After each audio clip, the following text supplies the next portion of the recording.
Alhamdulillahirabbil alamin. Hamdan katsiran thayyiban kama yuhibbu rabbuna wa yarda. Asyhadu an la ilaha illallah wahdahu la syarika lah wa asyhadu anna Muhammadan abduhu wa rasuluhu la nabiyya ba'dahu. Allahumma shalli wa sallim wa barik ala sayyidina wa habibina wa maulana Muhammadin wa ala alihi wa sahbihi ajma'in. Rabbi shrah li sadri wa yassir li amri wahlul 'uqdatam min lisani yafqahu qawli.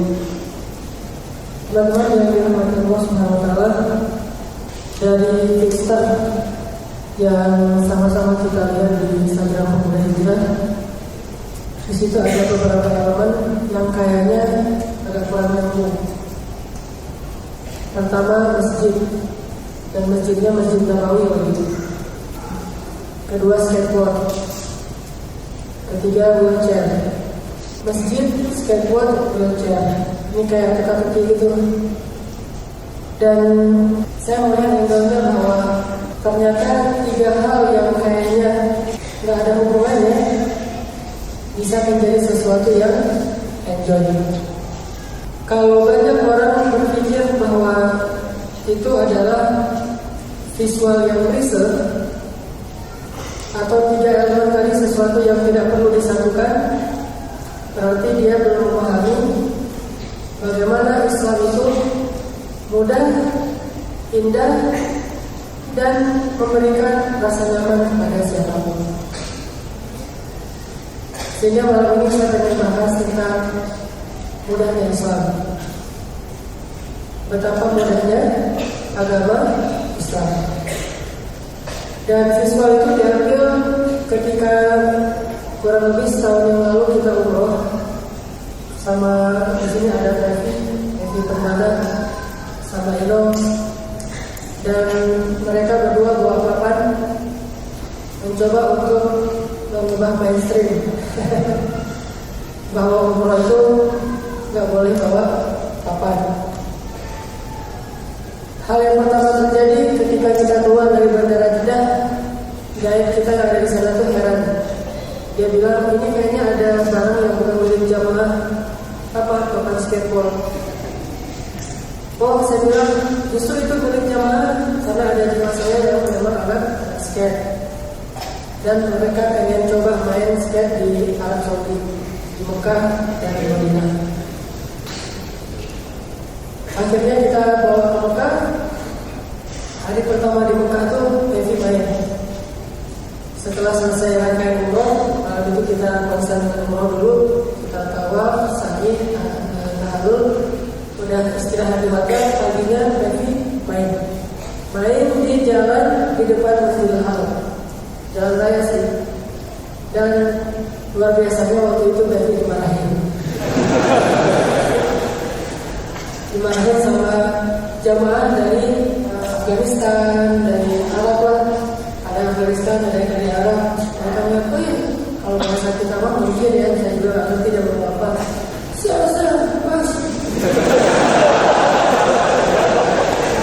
mau apa gitu, mau dipakai balas bahasa Indonesia juga dia bingung. Pokoknya kurang lebih dari raut wajahnya dia bilang ini bukan tempat main-main, ini adalah tempat ibadah. Ngapain kamu sini bawa apa? Jadi kayak tabu gitu, sesuatu yang aneh. Tapi namanya tahu sendiri Evi kan, orang-orang. Terus saya main, akhirnya lama-lama mereka capek sendiri. Karena kayaknya nggak bisa dikasih tahu gitu ya. Udah adegan di Mekah. Adegan yang kedua, perjalanan dari Mekah ke Madinah, transit di salah satu rest area. Minum teh susu dulu sambil nunggu sunset gitu. Nah di rest area itu kan banyak kayak ruangan tapi terbuka, dan floornya tuh emang kayaknya skatable gitu, bisa dipakai anak skate main. Tapi loncat-loncat di situ, ngetren, main sama Inom. Akhirnya beberapa orang jamaah umroh dari kota ke negara-negara lain jadi pengen virus negatif nih. Umroh yang lain tadi pada duduk sambil minum teh, makan apa gitu, makan kebab. Lihat mereka main, akhirnya kayaknya seru tuh. Yang tadi wajah mereka kayaknya serius gitu. Ada beberapa yang malah mungkin kayak drivernya terung wajahnya tadi. Ngelihat ada yang lain, jadi kayak happy lagi, mulai excited. Akhirnya dia deketin, ini apa? Kayaknya di Afghanistan masih belum terlalu kangen dengan permainan ini. Ini apa? Ini skate kayaknya. Oh, boleh saya coba? Coba. Muncullah yang di visitor sebelumnya, share your happiness. Coba main. Akhirnya senang, bahagia, ramai pada ngumpul, ketemu sama kita yang tadinya tadi ramai mencar-mencar, masing-masing grup, sekarang semua grup, semua bis itu ngumpul, pengen melihat. Itu 2 orang yang main. Ngumpul, ketawa-ketawa, jadi kenalan, ta'arufan.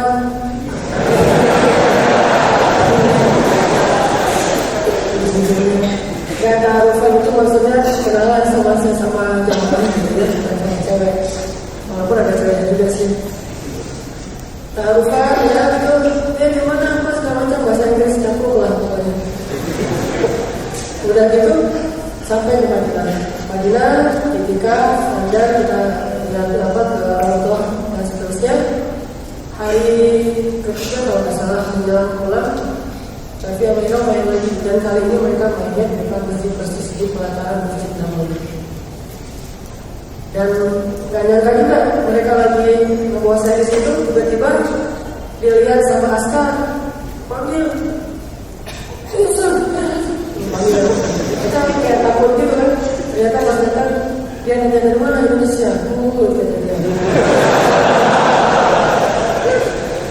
Kirain mau dimarahin, mau diambil kapannya. Kalau di Singapura kan pasti diambil ya. Bukannya dimarahin, malah terus dia kayak senang itu aja, hebat.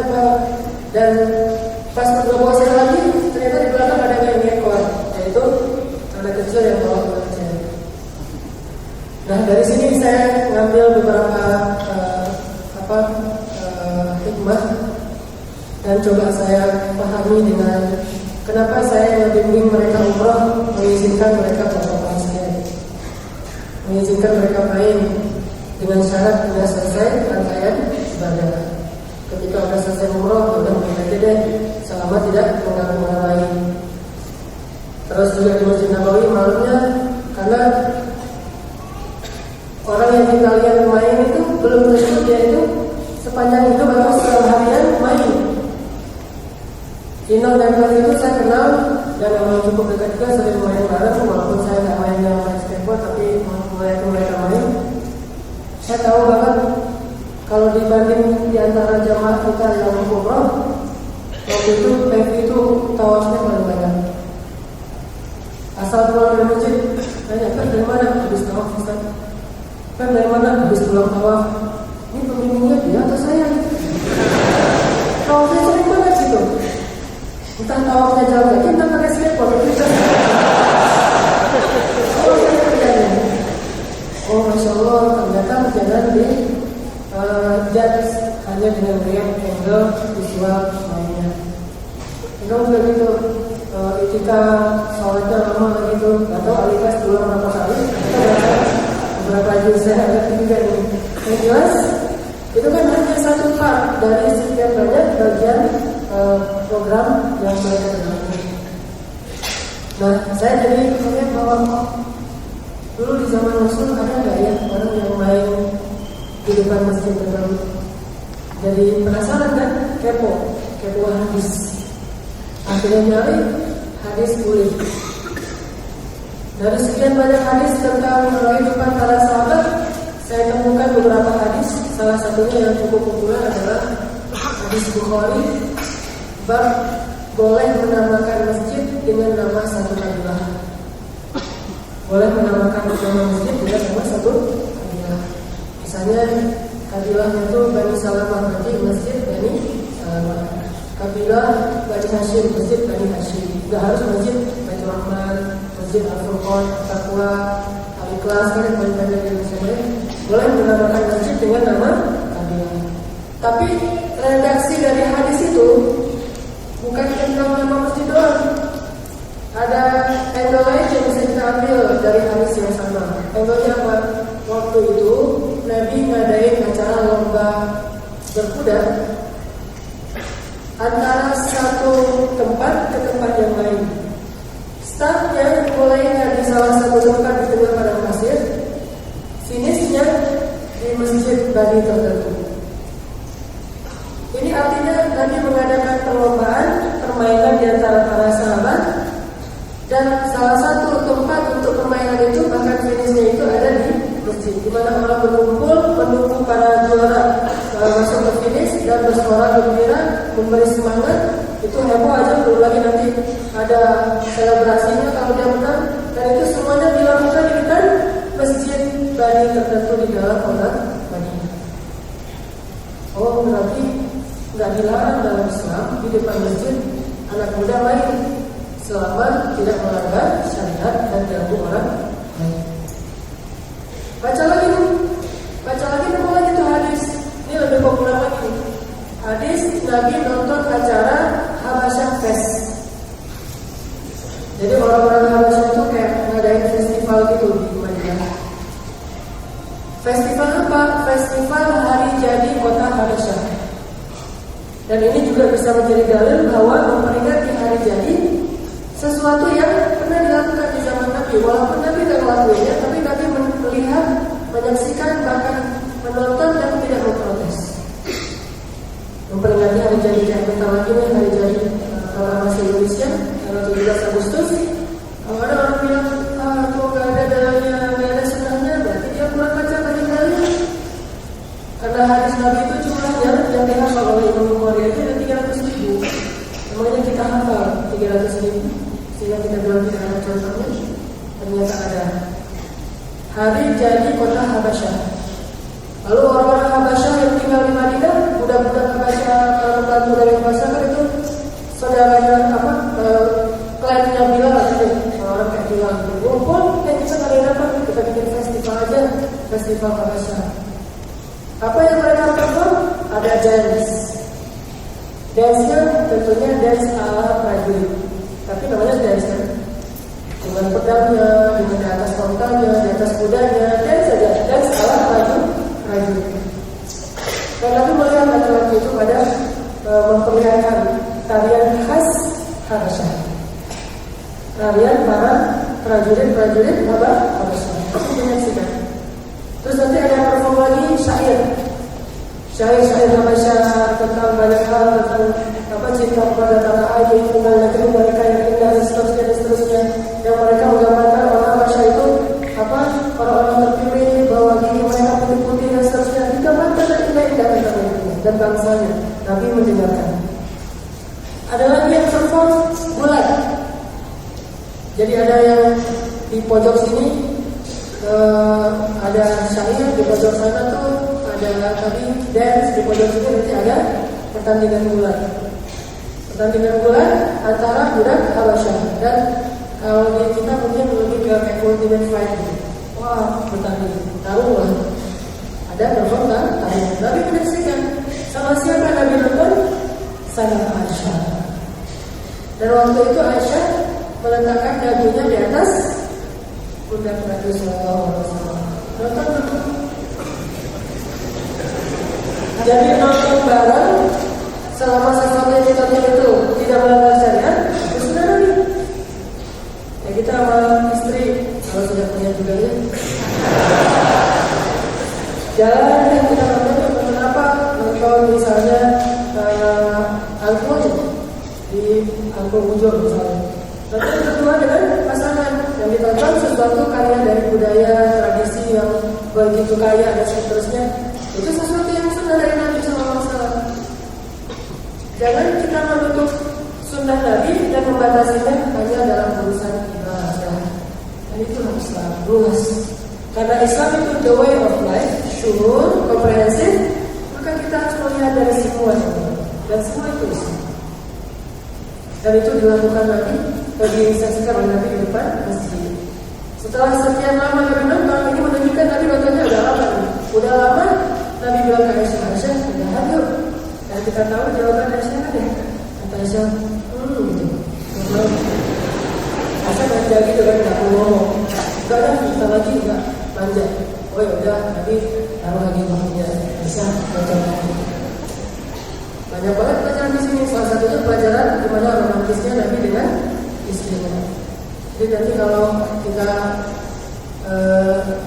ada adegan fotonya kayak gitu, kenapa tuh fotonya dalam situ sudah?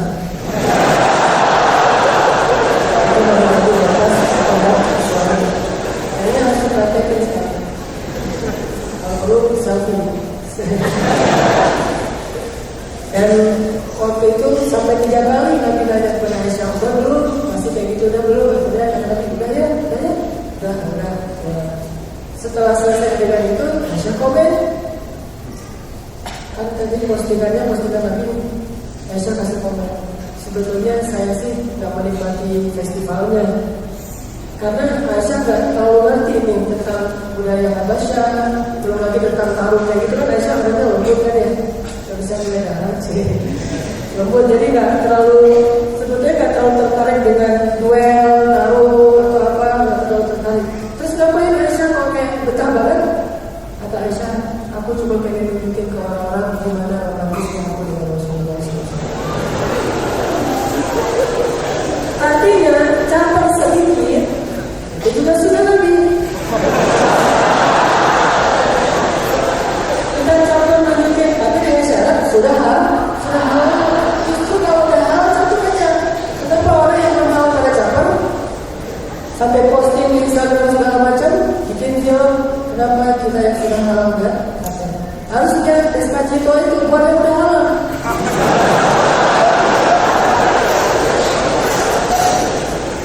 Jadi ekspresif dan bukan hanya indah, seru, tetapi juga berpahala. Bayangin, seru-seruan ya, nambah pahala. Makin seru, makin berat timbangan kebaikan. Makin titik, makin dekat ke surga. Coba luar biasa nanti. Ini menunjukkan bahwa syariat Allah itu tidak mudah. Kalau kita tahu gimana luasnya syariat Islam. Sehingga yang saya pahami ini, makin belajar Islam dalam, makin belajar fikih lebih detail, kita makin menemukan ternyata Islam itu mudah banget. Benar-benar agama yusrun, kemudahan, bukan usrun, bukan kesulitan, bukan kesusahan. Bahkan salah satu ayat di dalam surat Toha, Allah katakan, tidaklah kami turunkan Al-Quran kepadamu untuk menyulitkan kamu. Allah tidak menurunkan Al-Quran untuk menyulitkan kita, untuk menambah beban buat kita. Semua ayat di dalam Al-Quran itu kemudahan kalau kita ngerti. Kalau ada yang menganggap itu susah, beban, berat, batasan buat kita nggak bisa lebih ekspresif, berarti dia nggak ngerti ayatnya. Belum lagi nanti ada hadis-hadis Nabi di dalam Masjid Nabawi itu pernah menunjukkan adegan romantis juga di dalam masjid. Malah lagi iktikaf pula. Walaupun selama ini hadis ini dilihat dari angle hukum. Ini angle kita nih, bukan hadisnya. Hukum keluar dari masjid ketika iktikaf, kan gitu kan judulnya kan.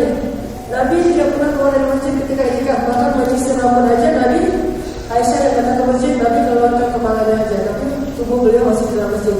Angle-nya hukum. Coba lihat dari angle lain. Toh Nabi lagi iktikaf pun masih bisa romantis kepada istrinya. Dengan Aisyah, mau ibu sisir dong.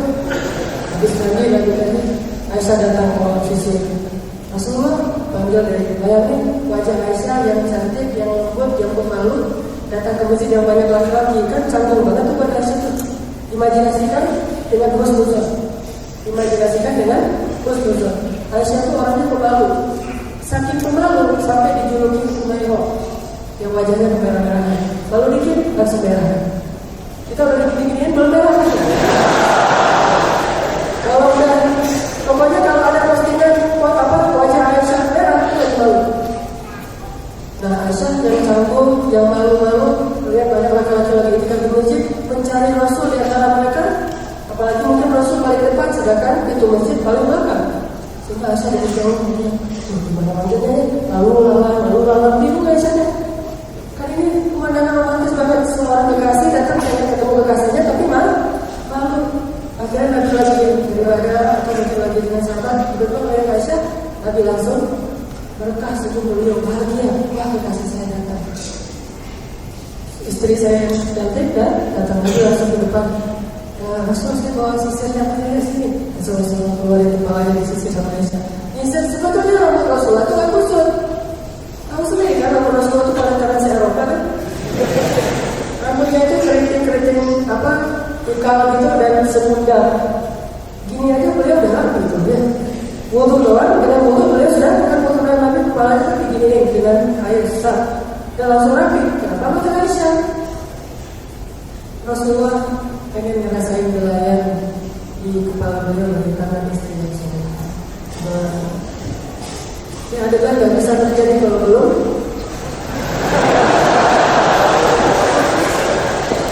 Itu rasanya nggak bisa disebutnya pokoknya. Hanya dua tangan yang benar-benar bisa menghidupkan laki-laki. Pertama tangan ibu kedua tangan istri. Gimana pun lelah, gimana pun galau, gimana pun panik, gimana pun pokoknya gimana pun kalau kena dua tangan itu, tangan ibu dan tangan istri, maka dia akan bilang ya ayyuhal muzzammil. Tangan siapa? Khadijah. Ya ayyuhal muddatsir. Tangan siapa? Khadijah. Kenapa beda? Padahal sama-sama selimut. Ya ayyuhal muzzammil, wahai orang yang berselimut. Ya ayyuhal muddatsir, wahai orang berselimut. Kenapa merek selimutnya beda? Bahasa Arabnya sama, tapi bahasa Arabnya beda karena kondisinya beda. Muzzammil, Nabi itu lagi sedih karena banyak banget orang-orang yang menghina beliau. Jadi banyak masalah di kantor, sedih gitu, banyak teman-teman yang kayaknya lagi bete sama beliau sedih. Ya ayyuhal muzzammil. Kalau ya ayyuhal muddatsir, Nabi lagi takut, lagi tertekan, baru rasa wahyu tapi nggak ngerti ini mau lihat apa ini. Sehingga ya ayyuhal muddatsir. Artinya dalam kondisi apapun yang berat terasa di dada seorang laki-laki, begitu kena belai rambut dari tangan istrinya yang solehah, langsung tenang. Ya ayyuhal muddatsir, langsung tidur sampai Allah yang membangunkan. Ternyata setelah saya baca beberapa model hadis yang selama ini angle fikih, bisa juga hadis itu dibawa kepada angle yang lain, termasuk hadis-hadis penampilan Nabi. Coba nanti teman-teman kalau kepo tentang hadis itu keren. Nyari aja. Rasulullah tuh memperhatikan penampilan gak sih? Banget. Tapi ada yang lebih dari Nabi memperhatikan penampilan. Siapa? Utsman bin Affan. Itu lebih daripada Nabi. Saking Utsman itu selalu memperhatikan penampilan, Allah aja malu sama Utsman. Allah itu malu pada Utsman. Dalam makna Allah itu kayak respect banget sama Utsman, kayak segan dengan umat Utsman dalam bahasa kita. Kenapa? Karena Utsman itu selalu berpenampilan rapi, menarik, punya aura kesolihan, wibawa, ada aura orang yang wise, bijak kayak gitu. Sehingga suatu saat Nabi lagi sakit, terbaring, dijenguk oleh sahabat Abu Bakar. Assalamualaikum, waalaikumsalam. Silakan masuk Abu Bakar. Nabi nggak pakai baju, cuma pakai sarung. Setinggal beliau, bajunya nggak pakai. Datang Umar, assalamualaikum ya Rasul. Kata Rasul, waalaikumsalam, masuk Umar. Begitu datang Utsman, assalamualaikum ya Rasulullah. Suara Utsman, langsung kata Rasul, kamu jangan izinkan dia masuk. Nabi langsung cari baju yang bagus dipakai sama Nabi, udah rapi. Nabi duduk, bapaknya dirapiin dulu. Silakan masuk wahai Utsman. Masuk Utsman dengan penampilan yang menarik. Orang-orang semuanya mengatakan, kok beda ya? Asal kita datang Nabi biasa-biasa aja. Begitu datang Utsman, Nabi langsung kayak kayak panik gitu, langsung beres-beres. Setelah Utsman pulang, mereka nanya, kata Nabi, jawab kayak saya, Allah aja malu kata Utsman. Berarti Islam juga memperhatikan masalah penampilan keren, bagian dari sunnah. Selama bukan syukur. Apa ini syukur? Pamer. Pamer ini berarti ini nama malu dunia, dan kita tidak perlu menjudge isi hati orang lain, cukup bagi kita sendiri. Kalau kita nggak ada yang syukur, pamer kepada orang lain, hanya ingin menampilkan bahwa orang yang selalu terapi, orang yang selalu itu, walaupun nggak harus mahal, itu bagian dari harus dimiliki malah termasuk syukur. Lihat luasnya Islam. Sehingga dalam sebuah hadis riwayat Bukhari Muslim, Rasulullah SAW bersabda, Ini hadis yang kata Rasul, Inna ad-dina yusrun wala yushadda ad-din ahadun illa ghalabahum fasabbihu wa qaribu wa abshiru wasta'inu bil qudwati wa rawha wa syai'in min ad-duljah.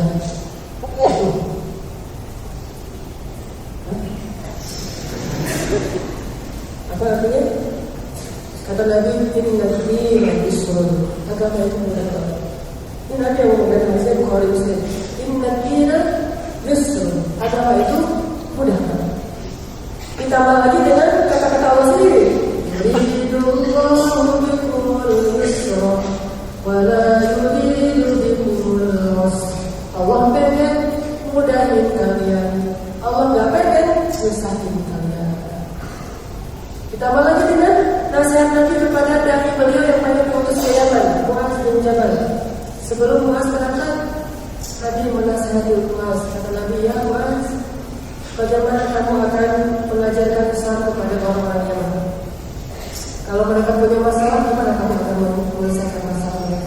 Kata Muaz, saya akan menyelesaikan dengan Al-Quran. Saya akan bereferensi kepada Al-Quran. Cari ayatnya. Apa kata Nabi? Ilmu tadi. Kalau kamu tidak menemukan ayatnya, kata Utsman, kata Muaz, kalau gitu dengan sunnah Rasul. Kata Nabi, kalau tidak ada di dalam hadis-hadis atau sunnahku, kata Muaz, maka saya akan berijtihad. Saya akan mencoba untuk menggunakan ilmu yang sudah saya dapatkan agar saya bisa menyelesaikan masalah mereka. Kemudian dapat kata Nabi, ya Muaz, yassir wala tu'assir. Mudahkan, janganlah kamu mempersulit. Mudahkan, janganlah kau mempersulit. Karena ketika engkau mempersulit, kata Allah, wala yushadda ad-din ahadun illa ghalabahum, kata Rasul. Tidaklah seseorang membuat agama yang tidak sulit kecuali dia akan dikalahkan. Artinya dia tidak akan mendapatkan apa. Sehingga dulu ada 3 orang sahabat datang ke Nabi. Ini sahabat lagi baru hijrah, lagi jos-jos ya. Datang ke Nabi, ya Rasulullah. Jadi semangat gitu. Ada apa? Salah satunya namanya Utsman bin Mad'un. Salah satunya dia datang. Mereka bilang, ya Rasul, pokoknya mulai sekarang saya bertekad tidak akan tidur malam, akan sholat sepanjang malam, tidak akan tidur. Habis ini, terus yang kedua bilang, saya juga bertekad ya Rasul, tidak akan buka puasa. Setiap hari saya puasa. Maksudnya setiap hari puasa bukan tetap pas waktu maghrib, cuma tidak ada jedanya. Setiap hari puasa, setiap hari kayak bulan Ramadan, tapi bertahun-tahun. Lagi juga sini. Yang ketiga, ini lebih berat lagi. Ya Rasul, saya bertekad akan jadi jomblo sepanjang hidup saya. Gak pengen nih, gak pengen nikah. Kenapa? Karena gak mau terganggu oleh pasangannya dari beribadah. Habis senyum, tapi bilang, baik mana kata saya. Siapa lebih soleh di antara kita berdua? Kalau bahasa Tuhan memang ya, bahwa gue soleh siapa? Kalau bahasa kita kata mereka, ya soleh Rasul. Saya adalah yang paling baik di antara kalian, tapi malam hari saya tidur dan bangun. Ada waktunya tidur, ada waktunya bangun. Saya itu yang paling baik di antara kalian, artinya paling ngerti agama, paling soleh, paling mencintai Allah, paling dekat kepada Allah. Tapi saya juga punya keluarga. Ada waktunya keluarga, ada waktunya sendiri. Dan saya yang paling baik di antara kalian, tetapi saya sehari berpuasa, sehari berbuka. Lihat tidak Islam, mudah Islam, selama tidak mudahkan untuk mencari keuntungan. Kita masih membahas tentang ad-dinu yusrun. Kalau ad-dinu yusrun, sesungguhnya agama itu mudah. Mudah-mudahan dengan kita memahami agama Islam sebagai agama yang mudah, kita jadi yakin bahwa menjalankan Islam dengan baik, taat kepada Allah itu gak mungkin menyulitkan hidup kita, itu gak mungkin. Kalau kita memahami Islam itu lebih dalam, jangan sampai kita yuwaswisu fi sudurin nas, diwaswasah oleh syaitan untuk gak usah taat apa, jadi susah ntar, gak usah terlalu fanatik, nanti malah dari luar sendiri. Gak usah terlalu dekat, gak usah terlalu banyak belajar Islam, jadi kaku, dan seterusnya. Itu was-wasan supaya kita nahan diri, jangan terlalu dekat ke Allah, dekat ke agama, ke taklim, taat segala macam, hijrah, itu semuanya was-was. Karena kenyataannya Rasulullah SAW orang yang paling taat kepada Allah. Tapi kalau kita baca hadis-hadis dan sirah Rasul, ternyata ini Rasul tetap kasih karunia. Ternyata Rasulullah itu disayangi banyak orang. Apakah kita khawatir gara-gara berhijrah jadi dibenci banyak orang? Mungkin bukan karena hijrahnya, karena kita belum paham esensi dari Islam itu. Kita belum ngerti gimana membangun Islam dengan tepat, sehingga akhirnya sikap-sikap kita yang membuat orang membenci kita bukan Islam itu. Kita perbaiki lagi, kita belajar lagi. Kalau ada satu dua kasus orang setelah hijrah jadi kayak kaku, jadi jutek, jadi susah senyum segala macam, itu bukan Islamnya. Jangan jadikan dia sebagai contoh. Inilah Islam, inilah kesalahpahaman terhadap Islam, bukan inilah Islam. Sehingga kita tidak usah khawatir gara-gara mulai belajar Islam nanti kita malah jadi orang yang takuti, ditinggalkan, dibenci. Nah, kalau kita memahami Islam secara luas, dan Islam itu memang sesuatu yang benar. Coba perhatiin ayat-ayat perintah di dalam Al-Quran yang saya pernah quote nggak tahu di taklim sini atau di taklim yang lain. Kayak ayat puasa kan ya, gimana cara Allah memerintahkan kita berpuasa? Kan Allah tuh kayak pengen ngasih tahu ke kita, puasa itu sebetulnya tidak loh. Kayak pengen ngasih tahu perintahnya singkat, tapi boosternya tuh panjang banget. Wahai orang-orang yang beriman, diwajibkan bagi kalian berpuasa. Tapi bukan kalian doang ya, umat yang lain sebelum kalian juga diwajibkan berpuasa. Supaya apa? Biar kita gak salah paham, supaya kalian kerjakan Allah taala. Dan dalam hukum cuma berapa hari doang, hanya berbuat ada. Tapi kalau kalian gak bisa, apa-apa. Kalian bisa foto jual kue yang lain, kalian bisa bayar fidyah, walaupun kalau kalian puasa itu baik. Bulan Ramadan itu Allah pengen ikuti keutamaan bulan Ramadan supaya kita semangat di tengah-tengah Allah. Allah pengen memudahkan kalian apa yang menjadikan kalian. Agama Islam luar biasa. Dan saya pernah nyebut tentang kisah orang yang mau masuk Islam tapi tidak bisa meninggalkan dosa-dosa besar. Ada yang mau masuk Islam tapi dia belum bisa meninggalkan zina. Yang Muhammad, saya pengen masuk Islam tapi saya tidak bisa meninggalkan zina. Boleh nggak saya masuk Islam? Kata Rasul, boleh. Bukan boleh berzina ya, boleh masuk Islam.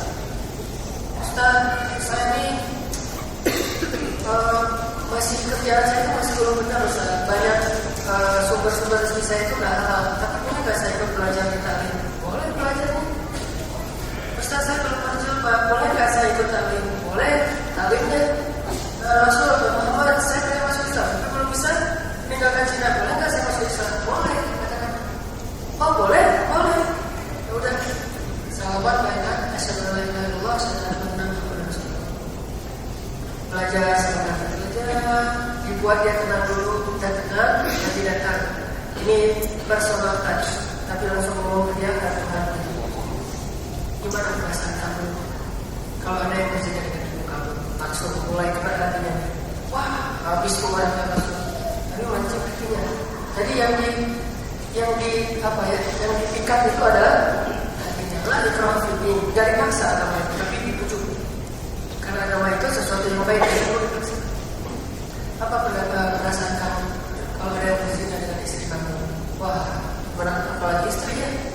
Apa perasaan kamu kalau ada yang berzina dengan adik perempuan kamu? Wah, juga. Apa perasaan kamu kalau ada yang berzina dengan anak perempuan kamu? Ketika dia lagi emosi, Nabi mengatakan, itulah perasaan laki-laki yang ibunya kamu zinahi, istri yang kamu zinahi, adik perempuan, anak perempuannya kamu zinahi.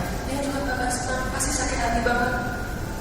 Juga yang baru dia sadar, langsung berubah. Nabi usap dadanya, Nabi doakan ya Allah, rahmatilah dia dan bersihkanlah kemaluannya. Sehingga sejak saat itu dia katakan, dulu zina itu perbuatan yang paling saya suka. Sekarang zina itu perbuatan yang paling saya benci. Justru bukan memudah-mudahkan, tetapi memudahkan orang untuk mendapatkan kebaikan. Untuk dapat hidayah itu harus dimudahin, jangan dipersulit. Syaratnya banyak, syarat dan ketentuan berlaku kan. Ini etan terang-terang ya. Kenapa harus kayak gitu? Terangkanlah. Bukan kamu tidak berdaya harusnya mudah. Justru yasir wala tu'asir. Mudahin, jangan persulit. Jadi kalau ada yang mempersulit, terangkan. Saya juga ingin kita memahami bareng-bareng bahwa Islam itu bukan cuma hukum. Islam itu bukan cuma undang-undang. Bahkan yang paling luar biasa dari Islam, sampai disebut sebaik-baik Islam, adalah akhlak. Jadi yang namanya menjalankan syariat Islam itu bukan cuma hukum. Itu yang kesekian, malah ayatnya itu turun paling belakangan. Kalau kita lihat dari urutan turunnya ayat hukum itu belakangan banget munculnya. Justru yang awal-awal muncul salah satunya adalah ayat tentang akhlak. Jadi kalau kita belajar Islam gak semakin baik akhlaknya, ini perlu kita mempertanyakan, kita belajar apa? Kalau setelah kita hijrah gak semakin baik akhlaknya, apakah benar kita sudah hijrah? Bahkan Nabi mengatakan sebaik-baik kalian atau yang paling baik